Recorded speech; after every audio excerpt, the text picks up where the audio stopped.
Viewers آنے والی ایک ساتھ میں آپ دیکھیں گے کہ اتنا رو دھونے کے بعد عذرا آخرکار اپنے گھر آ جاتی ہے، لیکن جمال عذرا سے بات نہیں کرتا کیونکہ جمال کا دل ابھی بھی عذرا کو معاف کرنے کے لیے تیار نہیں۔ جو سلوک عذرا نے اس کی ماں کے ساتھ کیا ہے وہ کہیں نہ کہیں خود کو بھی اس کا ذمہ دار سمجھتا ہے کہ نہ اس نے عذرا کو اتنی زیادہ ڈھیل دی ہوتی اور نہ وہ اس کی ماں کے ساتھ اتنا برا سلوک کرتی۔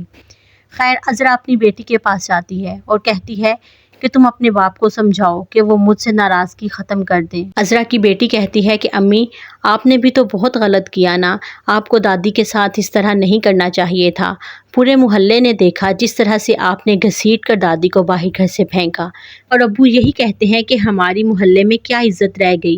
اب انہیں لوگوں کے ساتھ ملتے ہوئے بہت شرم محسوس ہوتی ہے اور اس وجہ سے بھی وہ آپ کو معاف نہیں کر رہے۔ عذرا رونے لگتی ہے اور کہتی ہے کہ بیٹی، میں مانتی ہوں کہ میں نے بہت بڑی غلطی کی، اور تم دیکھو اس کی سزا بھی تو مجھے کتنی بڑی ملی۔ مجھے بلڈ کینسر ہو گیا اور پتہ نہیں میری زندگی کے اب کتنے دن باقی ہیں۔ یہ سن کر عذرا کی بیٹی کی آنکھوں میں بھی آنسو آ جاتے ہیں۔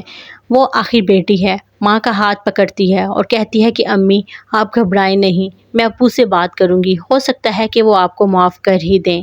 دوسری طرف ولید اپنے جمال بھائی کے پاس جاتا ہے اور کہتا ہے کہ جمال بھائی، میں اب کچھ دن میں لاہور چلا جاؤں گا اور امی میرے ساتھ جائیں گی۔ جمال کہتا ہے کہ ولید، دیکھو تم میرے بچوں کی طرح ہو، تم میرے چھوٹے بھائی ہو، تم اب مجھے اتنا زیادہ شرمندہ تو مت کرو، میں امی کو نہیں جانے دوں گا، میں ان کے بغیر نہیں رہ سکتا۔ ولید کہتا ہے کہ بھائی جان، جو کچھ ہوا آپ نے بھی دیکھا اور ہم سب نے وہی دیکھا، لیکن اب میں اپنی ماں کو اس طرح سے اکیلا چھوڑ کر نہیں جا سکتا۔ جمال کہتا ہے کہ یار، میں تم سے وعدہ کرتا ہوں کہ اب امی کے ساتھ کچھ غلط نہیں ہونے دوں گا۔ ولید کہتا ہے کہ بھائی جان، آپ کی بات ٹھیک ہے، پر میں بھی تو ان کا بیٹا ہوں نا، میرا بھی تو اپنی ماں پر کچھ حق بنتا ہے نا۔ جمال کہتا ہے کہ تمہاری بات ٹھیک ہے، پر میں بڑا بیٹا ہوں، میرا حق پہلے بنتا ہے اور میں چاہتا ہوں کہ بس میں امی کو یہاں سے نہ جانے دوں۔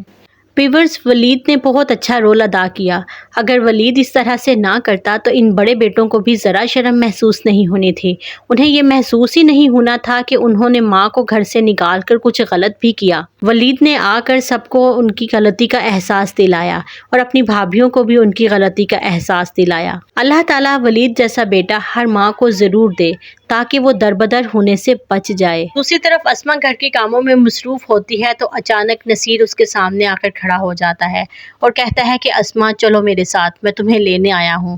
اسما کہتی ہے کہ نہیں، میں تمہارے ساتھ نہیں جا سکتی۔ اسما شور مچاتی ہے، امی امی۔ بیبی باجی جیسی ہی اسما کی آواز سنتی ہیں تو جلدی سے اس کے پاس آ جاتی ہیں اور کہتی ہیں کیا ہوا؟ اسما کہتی ہے کہ میں نصیر کے ساتھ نہیں جانا چاہتی۔ بیبی باجی نصیر کو سمجھاتی ہیں کہ تم نے اس کے ساتھ بہت غلط کیا اور وہ تمہارے ساتھ ابھی نہیں جانا چاہتی، تم اس کو زبردستی لے جا بھی نہیں سکتے۔ نصیر کہتا ہے کہ یہ میری بیوی ہے اور میں اس کو لے جا کر ہی رہوں گا۔ بیبی باجی کہتی ہیں کہ نہیں، جب اس کی مرضی ہوگی تمہارے ساتھ جانے کے لیے تم اس کو پھر ہی لے کر جانا۔ باجی نصیر کو بھی سمجھاتی ہیں اور نصیر بھی سمجھ آتا ہے اور پھر اسما کے آگے ہاتھ جوڑ کر معافی مانگتا ہے اور کہتا ہے کہ تم مجھے معاف کر دو، آئندہ کبھی تمہیں پریشان نہیں کروں گا۔ اسما نصیر کا یہ روپ دیکھ کر بہت حیران ہو جاتی ہے کیونکہ اس سے پہلے تو نصیر نے کبھی بھی اتنی محبت نہیں دکھائی۔ اسما تو نصیر کا یہ روپ دیکھ کر ہی حیران ہو جاتی ہے۔ ویورز، آپ کو کیا لگتا ہے کہ اسما کو نصیر کے ساتھ واپس چلے جانا چاہیے اور اس کو معاف کر دینا چاہیے یا ابھی نہیں؟